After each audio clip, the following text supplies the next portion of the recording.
Hello everyone, আসসালামু আলাইকুম। আজকে আমি আপনাদের সাথে শেয়ার করব চাল আর খেসারি কালাই দিয়ে বড়া। এই নাস্তাটা সকালের জন্য বানালে একদম হেলদি ব্রেকফাস্ট হবে। চলুন আর দেরি না করে মূল ভিডিওতে চলে যাই। ভিডিও শুরুতে যে গ্লাসটা আমি দেখালাম সেই গ্লাসের মাপে 1 গ্লাস নিয়েছি খেসারি কালাই, নিয়েছি 2 গ্লাস আওলা চাউল। এবার ডাল আর চাল ভালোভাবে ধুয়ে নিব। সবগুলো ভালোভাবে ধুতে হবে যতক্ষণ না পরিষ্কার পানি বের হয়। নষ্ট পানিগুলো দেখতেই পাচ্ছেন আমি একটা আলাদা পাতিলে রাখছি। ভালোভাবে পরিষ্কার করে ধুয়ে নিয়ে 10 মিনিটের জন্য পানি দিয়ে রেস্টে রাখবো। আর এই 10 মিনিটে আমি পেঁয়াজ মরিচ কেটে নিব। 10 মিনিট রেস্টে রাখা ডালগুলো কিন্তু ফুলে গেছে, সাথে পেঁয়াজ কাটাও হয়ে গেছে। কাঁচা মরিচ আমি কেটে নিই নাই। পেঁয়াজ আমি কিভাবে কেটেছি দেখতেই পারছেন। চাল ডাল ভিজানো হয়ে গেলে আমি পাটায় বেটে নিব। যাদের বাসায় ব্লেন্ডার আছে তারা ব্লেন্ডারে ভালোভাবে গুঁড়ো করে নিবেন। কিন্তু কোনো জিনিসের যদি একটু পরিশ্রম থাকে সেই জিনিসটা খেতে এবং করতে কিন্তু অনেক মজা লাগে। আমি ডাল আর চালগুলো বেটে নিয়ে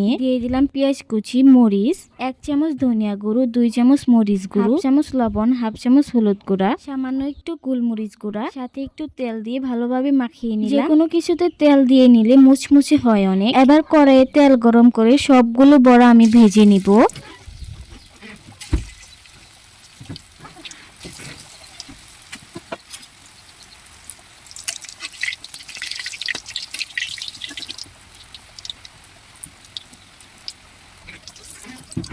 সবগুলো বড়া গোল্ডেন ব্রাউন করে ভাজতে হবে।